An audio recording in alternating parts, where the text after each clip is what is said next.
Բարև ձեզ սիրելի հայրենակիցներ, ողջունում եմ ձեզ համայնայության մայրաքաղաք Երևանից։ Այսօր նոյեմբերի 23-ն է 2025 թվական։ Կխոսենք աշխարհաքաղաքական, տարածաշրջանային, ներպետական, ուշագրավ թեմաներից, որոնք կներկայացնեմ իմ մեկնաբանությամբ։ Այսօր հրավիրված է հանրային հեռուստաընկերության մեծ բանավեճի, ես սովորաբար այդ ձևաչափը մերժում եմ չեն մասնակցում, բայց այս անգամ ուղղակի ասեցին, որ անգամ փոխել են օրակարգ, ուրիշ թեմա էր լինելու, այս անգամ Ուկրաինայի հարցով էր, դրա համար համաձայնվեցի, որտեղ ինձ չէի ների, եթե Ուկրաինայի հարցով հրատապ տենց հարց քննարկելուս լներ, իսկ ես չմասնակցեի։ Դա կգնա մեր հաղորդումից հետո հանրային հեռուստաընկերությամբ, դե նշանակում է կփորձենք մի քանի րոպե շուտ տենք սկսում, որպեսզի եթե նրանք ովքեր ցանկություն կունենան նայել, կարողանան նայել մեր այս նյութին չխանգարի։ Իսկ հիմա նայենք, թիվ 1 հարցը այսօր ուկրաինական պատերազմը, դրա հանգուցալուծումը, եթե իհարկե հնարավոր կլինի հիմա հանգուցալուծումը գտնել, բայց մի բան պետք է իմանանք, թե ինչպես կավարտվի ուկրաինական պատերազմը, դրանով պայմանավորված կլինի, ինչպիսին կլինի նոր աշխարհակարգը, դա ուղղակիորեն կազդի թե աշխարհի, թե տարածաշրջանի, թե մեր պետության վրա, որտեղ ինչ սկզբունքով է այդ պատերազմն ավարտվելու։ Դա է կարևոր, դրա համար նայենք աշխարհի արձագանքը այս ամեն ինչին, թե Միացյալ Նահանգներից, թե Ուկրաինայից, թե Եվրոպայից։ Գերմանիայի կանցլեր Ֆրիդրիխ Մերցի նախագահությամբ տեղի ունեցել անվտանգության խորհրդի նիստ։ Մարմինը քննարկել է Ուկրաինայի դեմ պատերազմի վերաբերյալ ներկայիս զարգացումները, կանցլերազգային անվտանգության խորհրդի անդամներին ներկայացել է եվրոպական և միջազգային գործընկերների հետ իր քննարկումները։ Ազգային անվտանգության խորհուրդը հաստատել է, որ Գերմանիան կշարունակի շատ ակտիվ դեր խաղալ Ուկրաինայի համար արդար և երկարատև խաղաղության զարգացման գործընթացում։ Չմոռանանք, որ եվրոպական կառույցներն էլ, եվրոպական ազդեցիկ պետության ղեկավարներն էլ, բոլորն էլ ասում են կողմ ենք խաղաղությանը, հարց չկա, որ մենք խաղաղությանը կողմ չլինենք, նաև նախաձեռնությանը, որը Դոնալդ Տրամպը ցուցաբերել է, բայց մենք տարաձայնություններ ունենք, մենք ունենք մեր մոտեցումը, թե ինչպես պետք է ավարտվի այլ պատերազմը։ Այնպես կոշտ չեն հակադարձում Դոնալդ Տրամպին, դե դա բնական է, բայց եւ միևնույն ժամանակ իրենց անհամաձայնությունը ընդգծված ցուցադրում են։ ԱՄՆ պետքարտուղար Մարկո Ռուբիոն հայտարարել է, որ Ուկրաինայի պատերազմը դադարեցնելու ծրագիրը, որը լայնորեն համարվում է Ռուսաստանի համար բարենպաստ, հեղինակվել է ԱՄՆ-ի կողմից։ Սա տեղի է ունեցել այն բանից հետո, երբ մի խումբ սենատորներ հայտարարել են, որ Ռուբիոն իրենց ասել է, որ նախագիծը, որը նա նկարագրել է որպես Ռուսաստանի ցանկությունների ցանկ, չի արտացոլում Վաշինգտոնի դիրքորոշումը։ Դրանից հետո Ռուբիոն պնդել է, որ ծրագիրը հիմնված է Ռուսաստանի և Ուկրաինայի կարծիքների վրա և որ այն կազմելուց հաշվի են առվել երկու երկրների շահերը։ Իհարկե դա այդպես չի, ինչպես ներկայացնում է Մարկո Ռուբիոն, որովհետև երբ որ անգամ հանրապետական սենատորների մոտ հարց է առաջանում, որ սա Վաշինգտոնում չի գրված, այլ Ռուսաստանում, դա ուղղակի խայտառակություն է, չէ՞, որովհետև մարդիկ ինչու չեն հավատում։ Մարկո Ռուբիոն հիմա ասում է, մենք ենք գրել, բայց հարց է ծագում, դուք օգոստոսի 15-ին Անքորիջում, Ալյասկայում, եկավ Պուտինը հանդիպեց Դոնալդ Տրամպի հետ, որից հետո, երբ որ Դոնալդ Տրամպն ասեց, դե բերեք արագ նստենք խաղաղության, Հունգարիայում հանդիպենք խաղաղության հարցը լուծենք, Սերգեյ Լավրովը հայտարարությամբ հանդես եկավ, որ մենք արդեն մեր առաջարկությունները ներկայացրել ենք, մեր պահանջները ֆիքսել ենք, Դոնալդ Տրամպի առաջ դրել ենք։ Եթե մենք դրա պատասխանը պետք է իմանանք, եթե դրա պատասխանը չունենանք, հանդիպենք, ինչ անենք։ Որից հետո Դոնալդ Տրամպն ասեց, որ դե դեպքում Հունգարիայում հանդիպելու իմաստ չկա, որովհետև Ռուսաստանը պատրաստ չի բան քննարկել։ Մեկ էլ հանկարծ ծնվում է սա։ Բա մարդկանց մոտ որ հարց ծագի, ասեն լա մի հատ դրեք տպեք, թե ինչ պահանջներ է ներկայացրել Վլադիմիր Պուտինը, ինչին է համաձայնվել Ուկրաինայի նախագահը եւ վերջապես ինչ տեսք է ստացել այդ փաստաթուղթը այդ 28 կետանոց։ Միանշանակ պարզ կդառնա, որ դա Ռուսաստանի պահանջն է, խնդրանքը չէ, ցանկությունը չէ, պահանջն է։ Ինչու, բայց իրավունք ունի Պուտինը պահանջի Տրամպից։ Ռուսաստանը Ամերիկայից ավելի հզոր է։ Ռուսաստանի նախագահը Ամերիկայի նախագահից ավելի հզոր է։ Բա ո՞նց է Պուտինը Տրամպին հանձնարարում։ Ո՞նց։ Բա մարդկանց մոտ կասկածը դրա համար է առաջանում։ Բա նույնիսկ մինչև կոնգրեսի մակարդակով քննարկումներին ասում են Ռուսաստանի հետ կապված է գործակալական կապերով։ Հոդա մենք շարժ չենք անում այդ մարդու վրա։ Որտեղից է այդ միտքը առաջանում,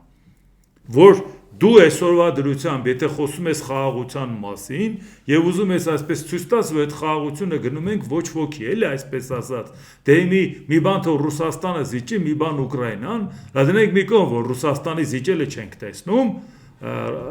Ռուսաստանը զիջում է, որ իբր թե ավելի շատ չի վերցնում, բայց այդ դեպքում հարց, բայց միջնորդությունը ո՞րն էր։ Մշտապես որ խոսել են Միացյալ Նահանգների միջնորդության մասին, Դոնալդ Տրամփն ինքը սիրում է ասել առաջին համաշխարհային պատերազմ, երկրորդ համաշխարհային պատերազմ, երկրորդ համաշխարհային պատերազմում եղել է տենց բան, որ կանգնեն ասեն ժողովուրդ ջան, բերեք գործարք կնքենք ագրեսորի հետ, հա? Ասեն դուք չեք տեսնում, որ դուք ոչ մի հաղթատուկ չունեք։ Եկել է հասել է Մոսկվայի մոտակայքին է հասել, մատույցները մա Մոսկվայի Հիտլերը։ Դուք ես ինչ եք անում։ Հանձնվեք, վերջացրեք, շուտ արեք, եկեք գործարք կնքենք եւ սկսեք այդ ինչ որ հումք բան ինչ ունեք տվեք մեզ։ Այդ ձևով վարվեց Միացյալ Նահանգները։ Միացյալ Նահանգները նպատակ չուներ պատերազմի մեջ ներքաշվելու։ Ֆրանկլին Դելանո Ռուզվելտն ասեց, մեր զինվորը չի գնալու Եվրոպա կռվի։ Բայց ոնց գնաց, որ հասկացան ինչ է կատարվում, որ չարիքի վերջը տալը, եթե դու զգուշավոր մի կողմ ես քաշվում, դրանից չարիքը չի ավարտվում։ Այդ այն զգուշավոր եղաք, դրա համար Իրան իրավունք վերապահեց Ճապոնիան անգամ ռմբակոծի Բիրլ Հարբորը, այսինքն Ամերիկայի տարածքին հարված հասցնի։ Բայց դա է այդ զգուշավորության պատճառը, ագրեսորի նկատմամբ լոյալ լինելու պատճառը, բա քանի ժամ տևեց, որ նույն Ֆրանկլին Ռուզվելտը հասկացավ, որ պետք է պատերազմի մեջ ներքաշվի։ Ոչ միայն որ պատերազմ հայտարարեց Ճապոնիային, դե պարզ է արդեն խայտարակ լինելուց հետո ոնց կարար չհայտարարեր։ Ու նաև արդեն Իրան պատերազմ հայտարարեց, Գերմանիան էլ, Իտալիան էլ, արդեն նրանք Իրան պատերազմ հայտարարեցին, այդքան թույլ պատկերացրեցին Միացյալ Նահանգներին, չէ՞։ Արդյունքում տեսանք ինչ եղավ, Միացյալ Նահանգները չարիքի վերջը տվեց, որից հետո նոր արդեն նոր աշխարհակարգ եղավ, Ամերիկան էլ դրանից դուրս եկավ որպես շատ հզոր պետություն։ Երկրորդ համաշխարհային պատերազմից առաջ մեծ դեպրեսիայի ժամանակն էր։ Մարդիկ գիտեն, թե ինչ խայտառակ վիճակ էր Միացյալ Նահանգները։ Այնքան էր Միացյալ Նահանգները թուլացած, որ այդքան լկտիացած էին նահանգների հանդեպ այն մյուս ագրեսիվ երկրները, չէ՞։ Պատերազմից հետո նահանգները նույն նահանգներն էր։ Բա ինչի՞ց դա եկավ։ Ու երբ որ ասում են, որ խորհրդային միությունը դե ինքը հաղթեց, էս արեց, այն արեց եւ այլ ուզում են այդ ամեն ինչը, լավ, խորհրդային միությունը որ հաղթում էր 44 թվականին, երբ որ Նորմանդիայում անգլո-ամերիկյան զորքերը իջան, Ռուսաստանը սովետական միությունը դրա կարիքը չուներ, տարիներով խնդրում էր ասում էր զորքը իջացրեք, ու այնպես չի որ իրանք պետք է անպայման Եվրոպա մտնեին, որ համարային պատերազմին մասնակցում են, այդ խորհրդային միության քաղաքացիներն են տենց խաբել, բայց ծովային պատերազմները, բայց տարբեր տեղերի կռիվները, աֆրիկյան կռիվները, այդ ամեն ինչը բանին չէր, այդ չէր թուլացնում բանին, Գերմանիային, կարող է նորություն է դա։ Բայց եթե տենց էր խորհրդային միությունը ինքը պարտավորվեց, որտեղ շատ շնորհակալ էր Միացյալ Նահանգներին ու Մեծ Բրիտանիային, որ իրան օգնեցին եւ օգնում են, ու պատահական չէր, որ 45 թվականին Յալթայի Լիվադիայում մեծ երյակի Յալթայի կոնֆերանսում փետրվարի 4-ից 11-ը, որ խորհրդային միությունը պարտավորվեց պատերազմը Գերմանիայի հետ ավարտելուց 2-3 ամիս հետո զորքերը տեղափոխի եւ Ճապոնիայի վրա հարձակվի։ Իհարկե 3 ամիս, ուղիղ 3 ամիս հետո ինքը մտավ պատերազմի մեջ, մայիսի 9-ը հենց ավարտվեց, 3 ամիս հետո օգոստոսի 9-ին մտավ պատերազմի մեջ։ Բայց լավ գիտեք, որ օգոստոսի 6-ին նույն Միացյալ Նահանգներն արդեն հարված հասցրեց միջուկային ռումբով եւ պատահական չէ, որ սեպտեմբերի 2-ին ավարտվեց երկրորդ համաշխարհային պատերազմը, բայց ոնց եղավ, որ երկրորդ համաշխարհային պատերազմը ավարտվեց եւ ստորագրվեց Ճապոնիայի կողմից կապիտուլյացիայի ակտը ամերիկյան Միսսուրի նավի վրա, հածանավի վրա, բա ինչ է, մի հատ գրասենյակ չկար, որտեղ խորհրդային միությունը նստեր ու թղթերը ստորագրեր։ Բայց ոնց եղավ, որ այդպիսի շնորհը տրվեց Ամերիկայի Միացյալ Նահանգներին, հարց չի ծագում։ Այդ ուղղակի պատկերացնեք, թե ինչը ինչոց է իրականում։ Հիմա շարունակությունը նայենք։ Այսինքն մենք պատկերացրեցինք, որ Ամերիկայի Միացյալ Նահանգները ագրեսորին խրախուսում, այսինքն այս պատերազմը եթե ավարտվեց այնպես, որ արդյունքում մեկը Ռուսաստանը ինչ հաղթել, կարող եք ասել։ Ուկրաինային ջախջախել, ենթադրեք մի քանի կիլոմետր առաջ եկավ։ 14 թվականին այդքան տարածքը վերցրել էր էլի։ Այդ 14 թվականի տարածքից Ղրիմ գումարած Դոնբաս մի քանի կիլոմետր ենթադրենք առաջ եկավ։ Դա էր այդ ամբողջ պատերազմի միլիոնից ավել զոհերի, միլիոնից ավել հաշմանդամների եւ այդքան երկիրը պարտքերի տակ կոխելու գինը, հա։ Դա էր, որի դիմաց տասնյակ անգամ ավել տարածքներ Չինաստանին տվեց 49 ու 99 տարով վարձակալությամբ։ Իսկ այնտեղ մարդիկ Չինաստանից գալիս են ազատ տեղաշարժում են աշխատում։ Կարճ ժամանակ հետո էլ քաղաքացիություն կստանան։ Ինչը Ռուսաստանի քաղաքացիություն ստանալը չինացին խնդրեմ ունի։ Վաղը կանգնելու է 200 միլիոն չինացի ապրելու այդ տարածքի վրա։ Երկիրը ուղակի հանձնում եք Չինաստանին, որ մի քանի կիլոմետր առաջ գնա, դա հաղթանակ համարվելու։ Դրանով կարողանալու եք կոմպենսացնել, բայց նույնիսկ դա չի հարցը, թե ինչա Ռուսաստանը հաղթանակ կհամարի։ Եթե Ամերիկայի Միացյալ Նահանգները հասկանում որ խաղաղություն պետք է լինի ոչ թե ագրեսորին պատժելու գնով, ոնց որ երկրորդ համաշխարհային պատերազմի մասին ասեցի, պետք է ագրեսորին բնուն խեղտես, ոչ թե թույլի պաշտպանելու իրավունքով, այսինքն պարտադրես խաղաղություն ուժի դիրքով, բայց հարգելով թույլի իրավունքը, այլ գործարք կնքես ուժեղին եւ բոնուս տաս իրան, որ դու ուժեղ ես, քեզ այսքան էս ենք տալի։ Դա ով կարող է ընդունել։ Իսկ Ամերիկայի հասարակությունը դա չի ընդունելու, Ամերիկայի քաղաքական էլիտան դա չի ընդունելու։ Բնական է Եվրոպան, այսինքն եթե այս ձևով խաղաղություն եղավ, ոչ մի բան էլ չի լինելու։ Մարդիկ սպասելու են Դոնալդ Տրամփի պաշտոնին հրաժարական տա կամ 2026 թվականի կոնգրեսում թե բանի կոնգրեսի ընտրությունների ժամանակ ներկայացուցիչների պալատի ուղղակի հանկարծ մեծամասնություն եթե չունեցավ կամ սենատում 1/3 ռոտացիայի ժամանակ մեծամասնություն չունեցավ, իշխանությունը կորցնելու է 26 թվականին։ Բայց դրանից հետո ինչ։ Մարդիկ սպասելու են դրան ու ասեն հաջողություն։ Ավելի վատ վիճակով շարունակվելու է այդ պատերազմը։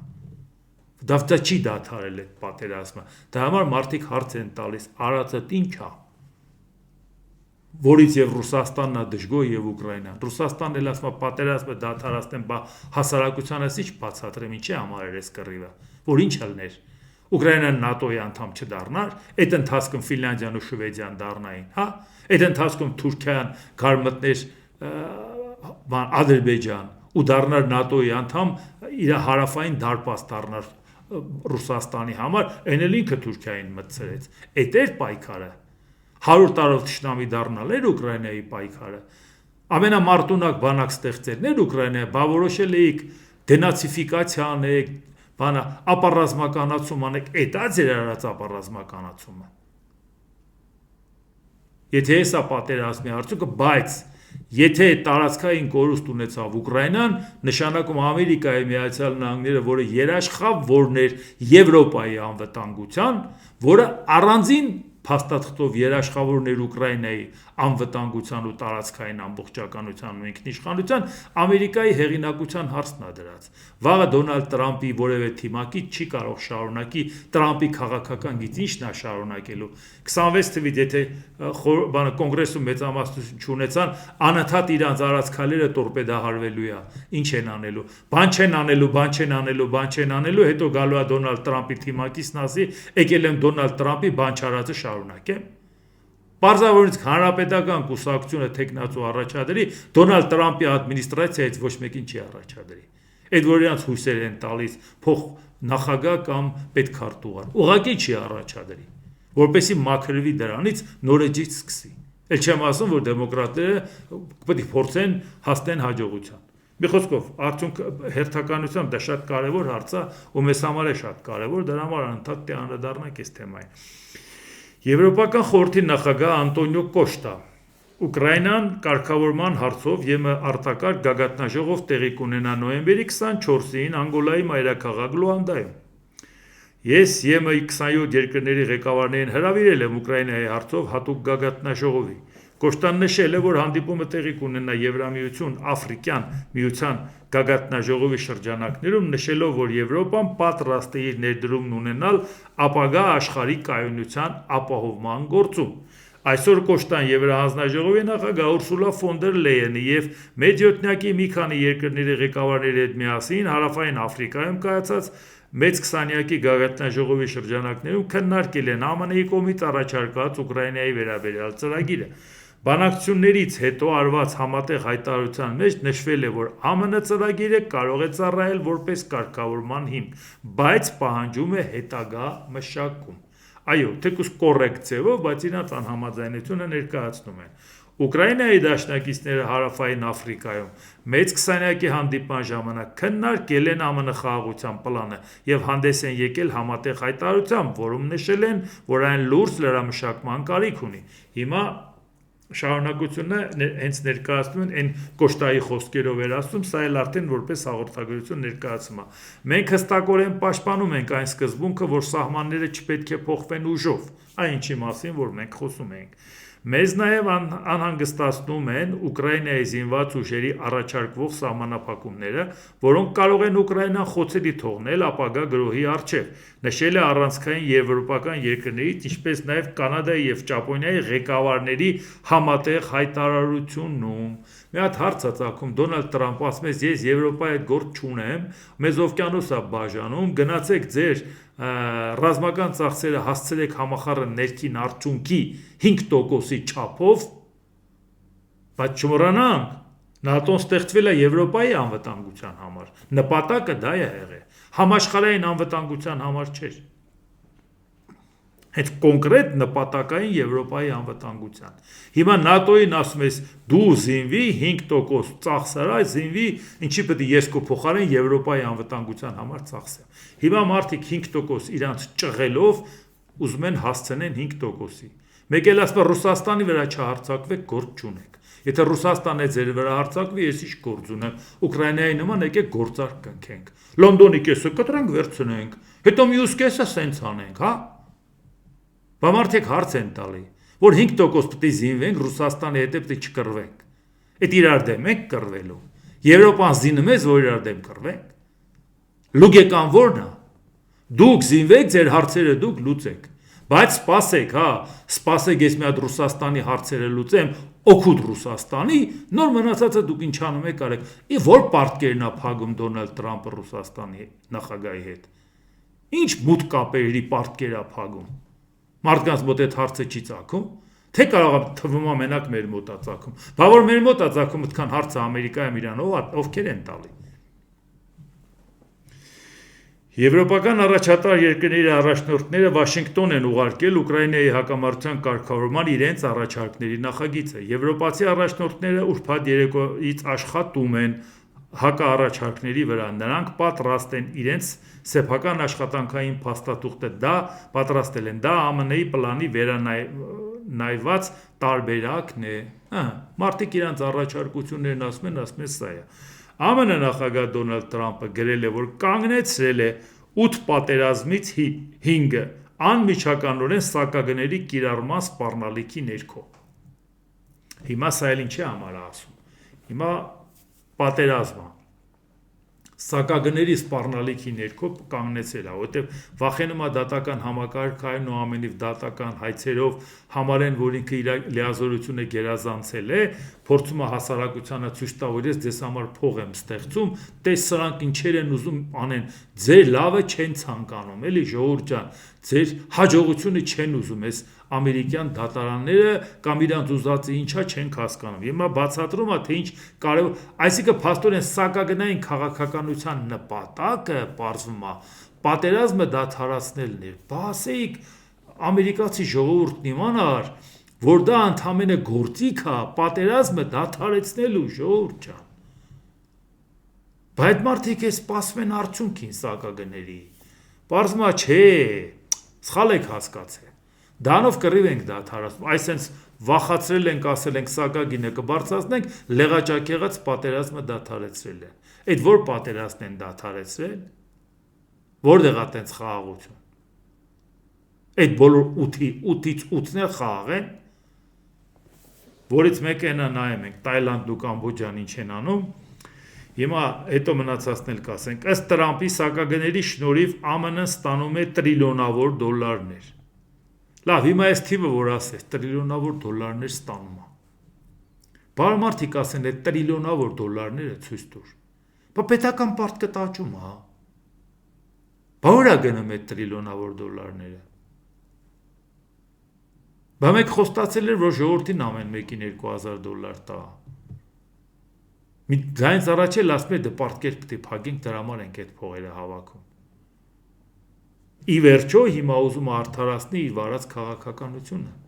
որ անգամ արտաքին քաղաքականությունը ներպետական լծակների շնորհիվ եմ դադարացրել, ժողովուրդ ջան, որ հանկարծ մի քիչ գները բարձրացած լինի, մի քիչ էլ խնդիր ունենաք, իմացեք, համաշխարհային հարցեր ենք լուծում, էլի ձեր հաշվին մի քիչ էլ որ այդ մաքսատուրքերի բարձրանալը դուք պետք է վճարեք, ով պետք է վճարի, մաքսատուրքը բարձրացա, մարդը իր գրպանից է վճարում։ ԱՄՆ նախագահ Դոնալդ Թրամփը հայտնել է, որ խաղաղության պլանը, որը ներկայացվել է Ուկրաինայի Ռուսաստանի հետ պատերազմն ավարտելու վերջնական առաջարկ չէ։ Այս քանի օր տևեց։ Ոնց վերջնական չի։ Բայց ուլտիմատումը վերջնական չէր, հա, որ եթե հանկարծ չհամաձայնվես, տեսեք ինչ ենք անելու։ Տեսավ դիմադրությունը իր երկրի ներսում, տեսավ դիմադրությունը համաշխարհային հանրության, տեսավ դժգոհությունը, թե ինչի առաջ կարող է կանգնացնի, հատկապես Միացյալ Նահանգների հեղինակությունը։ Հիմա ասում է վերջնական չի։ Ոչ, սա վերջին առաջարկը չէ։ Մենք ցանկանայինք խաղաղության հասնել, մենք փորձում ենք այն դադարեցնել։ Ինչևէ մենք պետք է այն դադարեցնենք, ավելացրել է Թրամփը։ Հարցին, թե ինչ տեղի կունենա, եթե Ուկրաինայի նախագահ Վոլոդիմիր Զելենսկին չընդունի պլանը սահմանված ժամկետում, Թրամփը պատասխանել է. այդ դեպքում նա կկարողանա շարունակել մարտնչել։ Դե գիտենք, որ Դոնալդ Թրամփն ասել է, ինքը ուժեղ տղեկին սիրում է։ Հիմա եթե հանկարծ Նյու Յորքի քաղաքապետի նման, որին ամենավերջի ձևով վիրավորում էր, նա էլ իրան էր վիրավորում, ասում էր դաշնային բյուջեից էլ փող չեմ տալու, հանկարծ չգնաք դրան ընտրեք։ Հետո ընտրվելուց հետո կանչում ես սպիտակ տուն կողքդ կանգնացնում ու ասում ես, ասա, հարց չկա, ասա, որ ես տերորիստ եմ։ Ասա, խնդիր չկա։ Դու շատ լավ տղա ես, ուժեղ տղա ես, էլի դու հարցը մենք էլ քեզ օգնելու ենք ամեն ինչ։ Քանի օր տևեց այն հայտարարության եւ այն հայտարարության։ Այսինքն եթե իրան մերժում են, ուժեղ տղա են, չէ՞։ Որովհետև ինքը ուղղակի մեծ համակրանք ունի Կինչն անի նկատմամբ, իրար փոխադարձաբար կարոտում են, բայց մի անգամ չլսեցի, որ Կինչնունը լայաղաներ ասեր, ես Տրամփին կարոտել եմ։ Այդ մարդը պետք է ինքը հարգի, էլի, որ ինքը Ամերիկայի Միացյալ Նահանգների աթոռին է նստած նախագահի, աշխարհի ամենահզոր գահին ամենաբարձր։ Նստես ու Կիմ Չեն Ընին ասես կարոտել եմ, նա չասի, հա, ես էլ եմ իրան կարոտել։ Լուկաշենկոն լուրջ տղա է, բա ոնց։ Պուտինը Սիրիայի միջազգային ահաբեկիչ նախագահի պաշտոնակատարը էլով է լուրջ տղա։ Հա, դե Ալիևն էլ ոնց թե, բա ինքը ասեց, չէ, բա խիչ է իր առաջ գնում, բա գրավեիր, ի՞նչ է պատճառը, որ կեսում կանգնեց, որտեղ չի հասկանում։ Ինքը ուժեղ տղա է Ալիևը, ոնց թե, բա դրաման ենք մենք անհանգստանում։ Եթե ինքը ուժեղի ընկերն է, բա Նիկոլ Փաշինյանն էլ ուժեղը չի։ Պարտված թուղթստորագրածն է, բայց դրանից Հայաստանն է տուժելու։ Ինքը ցույց է տվել, որ ինքը չի հարգում պարտվածներին, չի հարգում թույլերին, բայց այդ դեպքում մենք խնդրեմ չունենք, բացի այն, որ գլոբալ առումով ունենք, եթե դու չես հարգում թույլի իրավունքը, չես հարգում արդարությունը, այլ պարզապես բոնուս ես տալի ագրեսորին, վաղ այս մյուս ագրեսորին ոնց ես զսպելու։ Երբ որ դու ագրեսորի արած քայլերից ոգևորվում ես, ոգեշնչում ես, հալալ էր Թուրքիային 2000 տարի չէին կարող Սիրիան գրավեին, ինքը 11 օրում գրավեց։ Դու հպարտանում ես դրանով, բա մարդիկ անհանգստանում են, չէ՞, հատկապես մենք Հայաստանում իհարկե անհանգստանում ենք, բա ումից ենք ակնկալելու նոր աշխարհակարգի հետ կապված մեր անվտանգությունը, Պարբերաբար ասում են, որ դա պետք է լինի Եվրամիությունը, ինչի համար ենք ասում, որտեղ Եվրամիությունը համակարգ է, Եվրամիությունը բացարձակ կապ չունի, թե այսօր ով է Եվրամիության որևէ երկրի նախագահ կամ ով է որևէ եվրո չինովնիկ, դու համակարգի մեջ ես ապրում ես համակեցության կանոններով, առավել ևս որ Եվրամիությունը որպես տնտեսական տիրույթ արդեն հիմա անվտանգային հարցերն է իրար լուծում եւ ինքը անվտանգության երաշխիքներ կարող է տալ իր գործընկերներին, որտեղ ինքը ավելին է անում, քան անգամ ՆԱՏՕ-ն, որը անում էր Եվրոպայում, որովհետև ՆԱՏՕ-ի անդամ երկրները իրանց համար ամենաակտիվ առանցքային երկրները հավաքվել են եւ կամավորության սկզբունքով համախմբվել են շատ ճկուն ձևաչափով հարցեր են քննարկում եւ փորձում են լուծումներ գտնեն եւ աջակցեն Ուկրաինային եւ այդ պարագայում ցանկացած ձևով մեր հայտը, որ ենթադրենք ուզում ենք լառնալ ՆԱՏՕ-ի անդամ, կարող է ասել ՆԱՏՕ-ն կարող է երկար տևի, բյուրոկրատական համակարգ է, կոնսենսուսով որոշում կայացնել, դու դիմի, որ ուզում ես ՆԱՏՕ, բայց մենք քեզ այլ տարբերակ կառաջարկենք քո անվտանգության համար եւ մենք լիովին մեզ ապահովված կզգանք, որովհետեւ Դոնալդ Տրամփի հետ մենք չենք հասցնի մեր հարաբերությունները բերենք գործընկերային մակարդակի, եթե շատ էլ չարչարվենք հասցնենք գործընկերային մակարդակի, արդեն ժամանակը կլինի, որ Դոնալդ Տրամփը ասպարեզից դուրս կգա։ Դա նշանակում է մենք պետք է մտածենք հաջորդի հետ նաև ինչ ենք անում։ Հաշվի չնստել օրվա իշխանության հետ Ամերիկայի շատ ծիծաղելի կլինի։ Ով էլ ուզում է լինի, Հայաստանի իշխանությունները պետք է ձգտեն նորմալ հարաբերությունն։ Դա կապ չունի, թե մենք ինչ ենք քննարկում։ Ես պաշտոնյա չեմ, որ դա ազդեցություն ունենա,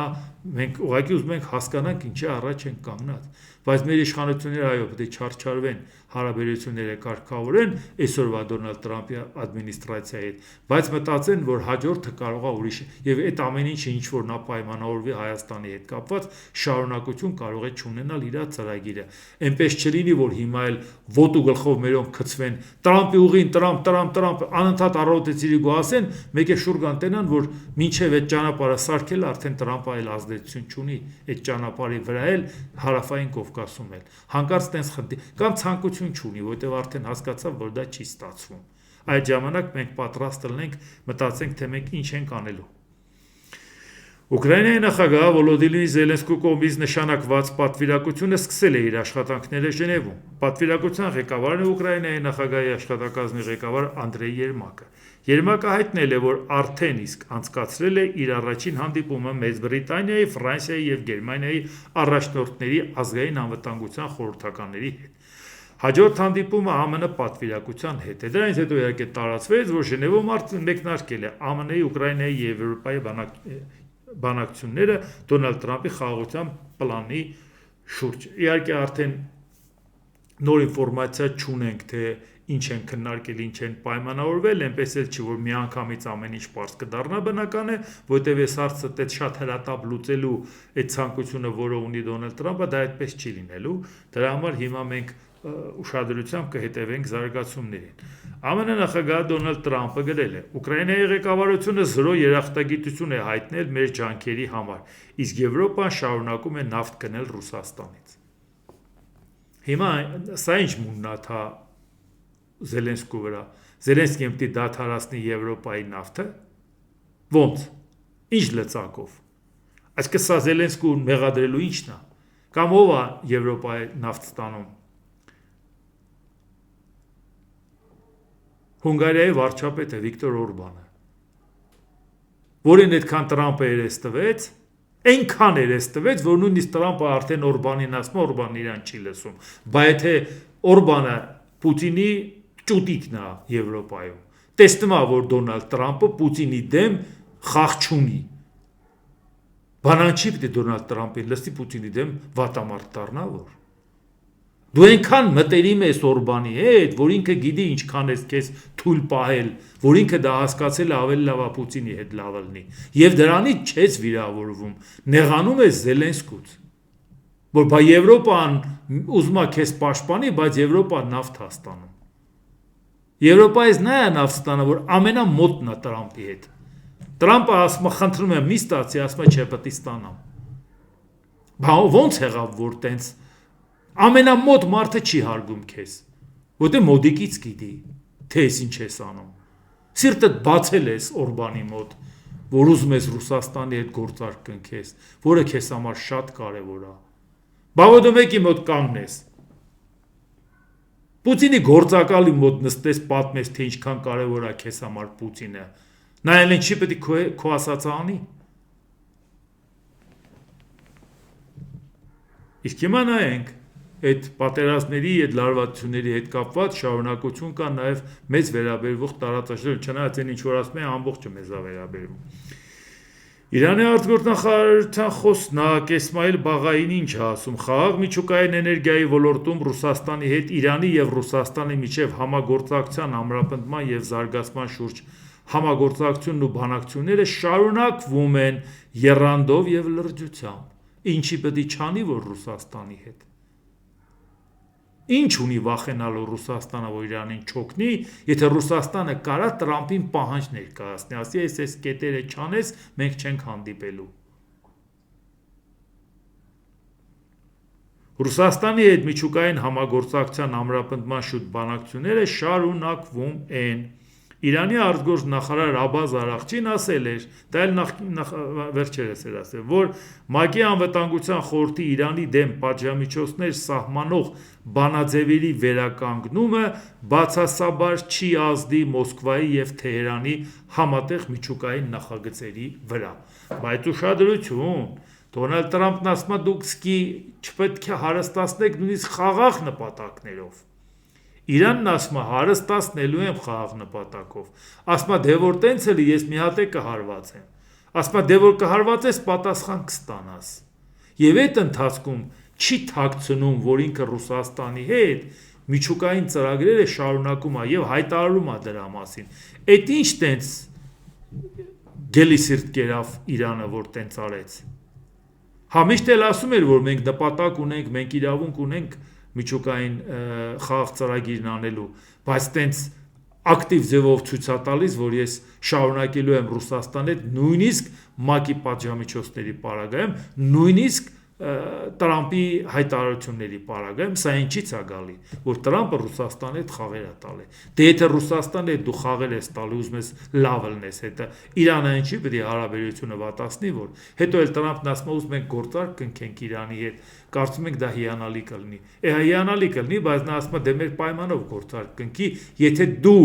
պատերազմի մեջ թաղված Ռուսաստանը, որ նավթավերամշակման գործարանները շարքից հանում են, խայտարակ վիճակա ձմեռվա բերանին Ռուսաստանի համար, դու ուզում ես Ռուսաստանին փրկես, բայց ցույց տաս, որ տեսակ Ուկրաինա, ես քեզ եմ օգնում, բայց եթե Ուկրաինային օգնում ես, Ուկրաինան ինչի է դժգոհ քո օգնությունից։ Այդ ինչի՞ չի երջանկացած, որ դու իրան օգնում ես։ Այդ է օգնելը, որ ասում ես 100 միլիարդի զենք եմ տվել, 500 միլիարդի քեզանից հումք եմ վերցնելու։ Բայց անվտանգության երաշխիք էլ չեմ տալու։ Զենք էլ քեզ չեմ տալու, փող էլ չեմ տալու։ Եթե զենք ես ուզում, զենքը քո վրա ծախելու եմ, թող ՆԱՏՕ-ի անդամ երկրներն առնեն։ ՆԱՏՕ-ի անդամ երկրներն ասում են դե տամահավ կծախի, թող դնի մի հատ հարվածներ հասցնի Ռուսաստանը խելքի գա։ Ասում է չէ, չեմ ծախելու, որտեղ Ռուսաստանի հետ ուզում եմ գործարք կնքեմ։ Սա է ժողովուրդ ջան, մի թակում բան, հա։ Իրանի հետ կապված ասենց հայտարարություն Իրանը բան չէ, հենց հիմա անում։ Ուզում ցույց տա, որ վերջ, եթե թույլ ես, ուրեմն մենք կմիավորվենք քո դեմ։ Իսկ հիմա մյուս թեժկետը Իսրայելի վարչապետ Բենյամին Նեթանյահու։ Իսրայելը շարունակելու է հարվածներ հասցնել Հեզբոլլահին և Համասին հրադադարի ռեժիմի խախտումների պատճառով։ Մենք շարունակում ենք հարվածներ հասցնել ահաբեկչությանը մի քանի ճակատներում։ Այս հանգստյան օրերին Իսրայելի պաշտպանության բանակը հարված հասցրեց Լիբանանին, և մենք շարունակելու ենք անել անհրաժեշտ ամեն ինչ, որպեսզի խոչընդոտենք Հեզբոլլահին վերականգնելու իր կարողությունը մեզ սպառնալու համար, ասել է Նեթանյահուն։ Ըստ Նեթանյահուի, Իսրայելն առաջնորդվում է նմանատիպ ռազմավարությամբ նաև Գազայի հատվածում։ Էս այն Գազան չէ, որ մեծ սենց շքեղությամբ հավաքեցին Եգիպտոսում երկրներին և որոշեցին, որ խաղաղություն են կնքում Գազայում։ Բա կնքած է։ Էս էլ են խաղաղության այդ 8-ից 1-ը, չի։ Հրադադարից հետո Համասը չդադարեց խախտել այն, եւ մենք գործում ենք համապատասխանաբար։ Նրանց կողմից եղել են մի քանի փորձեր ներթափանցելու մեր տարածք, դեղին գծից այն կողմ եւ վնասելու մեր զինվորներին։ Մենք վճռականորեն կանխել ենք դա եւ պատասխանել ենք դրա համար, հակառակորդը շատ բարձր գին է վճարել, շատ ահաբեկիչներ ոչնչացվել են, ինչպես նաեւ գերի են վերցվել Ռաֆայի թունելներում։ Այսինքն հիմա դա էլ մենք ուշադրություն դարձնենք, որ ինչա տեղի ունենում եւ սա նոր լարվածություն է առաջացնելու հատկապես Միացյալ Նահանգների այսպիսի դիրքորոշման պարագայում, որը մեզ համար նույնպես խնդիր է առաջանում, թե մեր իշխանությունները ինչով են զբաղված այդ խնդիրների պարագայում, էդ էլ նայենք։ Հիմա այս ամբողջը նայեցիք, չէ՞, ժողովուրդը անհանգիստ է, հասկանում է, որ բան է կատարվում այս մոլորակում, ումից իմանան ինչա կատարվում, մեր իշխանություններից ումից։ Իսկ մեր իշխանություններն ինչով էին զբաղված, հա, վարչապետ Նիկոլ Փաշինյանը Արարատ գյուղի Սուրբ Հակոբ եկեղեցում մասնակցել է Սուրբ եւ անմահ պատարագին։ Փաշինյանը սոցցանցերի իր էջում պատմել է ինչ է ասել մի կին, որը մոտեցել է իրեն պատարագի ավարտին։ 70 տարեկան եմ եւ առաջին անգամ եմ պատարագի մասնակցում։ Կնոջ խոսքերն է փոխանցել վարչապետը ու նշել, որ այս դիպվածը շատ կարևոր է, սա այն է, ինչ կոչվում է հոգևոր նորոգում։ Այս մոլորակի վիճակը պատկերացրեցիք։ Հայաստանի վարչապետը հավաքել է երկրի բարձրաստիճան պաշտոնյաներին, գնացել է իր կողմից մեկին ընտրել է տեղում, որ այդ պատարագը մատուցեն, եւ գնացել է մասնակցել 70 տարեկան կինն եկել մոտեցել է կյանքում պատարագի չի մասնակցել, հիմա հոգևոր նորոգվում է։ Ով է այդ կնոջը հոգևոր նորոգում։ Այս հոգևոր փինա չի։ Այն գեր փոխանակ կանգնես ասես այդ տիկին 70 տարի ուր է իր։ Մենակ չասեք դա խորհրդային միության ժամանակ ածնվե, եթե 70 տարեկան է, ուրեմն խորհրդային միության ժամանակ ոնց էր գնալու։ Խորհրդային միությունից հետո մենք հնարավորություն չունեինք, որ ինքը պատարագի գնար։ Այս անհավատին որտեղից է գտե Նիկոլ Փաշինյանը, որ նորոգում է այս բանին։ Անհավատին։ Ինչի մենք խորհրդային միության ժամանակ։ Ես եմ խորհրդային միության ժամանակ ծնվել։ Դա խանգարել է, որ խորհրդային միության ժամանակ ամուսնանալու ժամանակ եկեղեցով պսակադրվեինք, հա։ Ինչու՞ է խնդիրը։ Ու այն աշճանի դա մեզ համար տպավորիչ ելներ, որ Էջմիածնի Սուրբ Գայանե եկեղեցու պսակադրությունից հետո, երբ որ ասեց, որ աղջիկ կունենաք, դե պարզա Գայանե կդնեք, որ Գայանե եկեղեցում եք, տղա կունենաք, ինչ ուզում եք դրեք։ Ինչ ուզում չէին կարա դնենք, դա պետք է Տիգրան դնեինք, Իպատիվ Տիգրան մեծի, չնայած դե հիմա գիտեք, հիմա նոր իշխանության ժամանակ դա մոդա չի, դե չգիտեինք այն ժամանակ, որ Նիկոլ Փաշինյանը գալու է իշխանության։ Հետո էլ աղջիկ ունեցա Գայանե դրեցինք, բա ինչ պետք է դնեինք Սուրբ Գայանեի պատվին։ Բա այդ ինչ է։ 70 տարի եկեղեցի չես գնացել, այս անհավատն եկել է գնացել ես, հա, Նիկոլ Փաշինյանը հավատը բացեց, հա։ Նորին սուրբոցությունն է, թե ինչպես նշեցի հոգևոր փինա չի։ Էս է մակարդակը, այս մարդիկ պետք է երկրի համար հարթ լուծեն։ Չեն կարողանամ սկի մարդկանց հոդաբաց բացատրեն, ասում են, բա որ մենք Ռուսաստանի հետ, ասենք հայտ ենք ներկայացնում Եվրամիությանը, բա որ Ռուսաստանը մեզ ապրանք չտա։ Հարցածախում իսկ ինչի պետք է չտա։ Ի՞նչ դա պատճառը։ Ռուսաստանը Ուկրաինայի հետ կռվում է ապրանք հատալի։ Ռուսաստանը թշնամի է համարում Եվրոպային, ասում է դուք օգնում եք Ուկրաինային, դուք իմ թշնամին եք, ապրանք հատալի։ Էն էլ Պուտինը կանգնում ասում է, ես խնդրում եմ, որ ինձանից ապրանքը ստանան, ես առաջարկում եմ, իրանք են հրաժարում, բան չի Պուտինը հրաժարում սանկցիաներ կիրառում։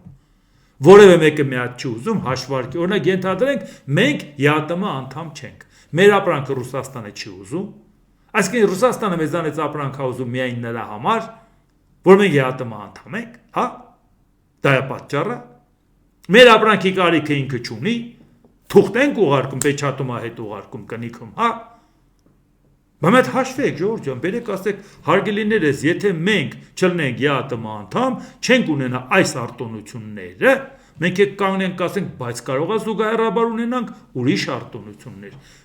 Ինչա, գործընկերային հարաբերություններ ԵԱՏՄ հետ չունեն երկրներ, որոնք ԵԱՏՄ անդամ չեն։ Ինչ դա պատճառը, որ չի կարա այդպեսին լինի Հայաստանը։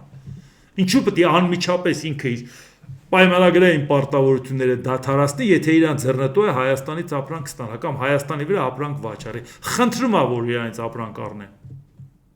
Որևէտև ուրիշ երկրներում Ռուսաստանի շահերը սպասարկողներ չկան, որ մարդկանց թյուրիմացության մեջ գցեն։ Իսկ Հայաստանում կան։ Հայաստանում կան մարդիկ, որոնք ասում են, ուզում եք Ուկրաինայի օրը ընկնեք, որ ուզում եք դառնաք Եվրամիության կամ ՆԱՏՕ-ի անդամ։ Ժորժ ջան, ես առավոտից երեկո բացատրում եմ, թե մեզ համար ինչքան կարևոր է լինել Եվրամիության ու ՆԱՏՕ-ի անդամ։ Բայց այնց համոզիչ, ոնց որ ներկայացնում են մեր ռուսամետ գործիչները, ես տենց համոզիչ չեմ կարա։ Այսինքն իրանք ասում են, եթե ինքնիշխան Հայաստանը, որի սահմանադրության առաջի կետում գրած է Հայաստանն ինքնիշխան պետություն է, եթե ցանկանա որոշի դառնա Եվրամիության անդամ կամ ՆԱՏՕ-ի անդամ, դրա համար նաև պետք է հանրակրվեի մասին օրենքով, 4-րդ կետով, ինքը պետք է հանրակրվե անի եւ այդ հարցը վերպետական կառույցին միանալը որոշում է հանրակրվե։ Այսինքն մեր ժողովուրդը որոշում է միանա Եվրամիությանը եւ Հայաստանը օկուպացնում է Ռուսաստանը, որովհետեւ մենք իր սրտով չենք գնացել։ Այսինքն հիմա դուք ուզում եք Ռուսաստանին պաշտպանողներն ուզում են ասել Ռուսաստանը օկուպանտ պետություն է, պետք է նրա դեմ դուրս չգանք, թե չէ խայտարակ կլնենք, կգա կգրավի Հայաստանը։ Ժողովուրդ, այտենց Հայաստան, Ռուսաստանին ներկայացնել, սկի ես չէի կարա։ Ժորժ ջան, հետևեք իրանց խորհրդին, թե ինչպես են ձեզ վախացնում։ Եթե դուք Ռուսաստանի արածը չանեք, կընկնեք Ուկրաինայի օրը, այսինքն ինչ որ կընկնենք, կոկուպացնի, հա Հայաստանը, հա։ Էդ է, այսինքն բարեկամ չի Ռուսաստանը, մենք վախից մտել ենք թևի տակ։ Բայց ոնց ենք ինքնիշխան պետություն։ Դե ասեք մարդիկ պարզ իմանան։ Բա մենք էլ մտածում ենք անվտանգության երաշխիքներ ուրիշից ստանանք, որի վերջո ազատվենք մի երկրից, որի մոդիկները մեզ բացատրում են, որ եթե Ռուսաստանի ասածը չանեք, կգա կոկուպացնի ձեր երկիրը։ Էդ էլ դուք էլ Ռուսաստանի բարեկամն եք, այ եթե ձերպես բարեկամ էլ Ռուսաստանն է մեզ համար, մեզ էլ թշնամու կարիք չունենք, լրիվ տեղը տեղին է։ Դե ինչ, այսօր այսքանը, եթե հավանեցիք, սեղմեք լայք կոճակը, բաժանորդագրվեք Էդվարդ Անտինյան YouTube-յան ալիքին, սեղմեք զանգակ կոճակը, գրեք մեկնաբանություններ, գրեք հարցեր, դիտեք եւ դատեք ինքներդ։ Շնորհակալություն։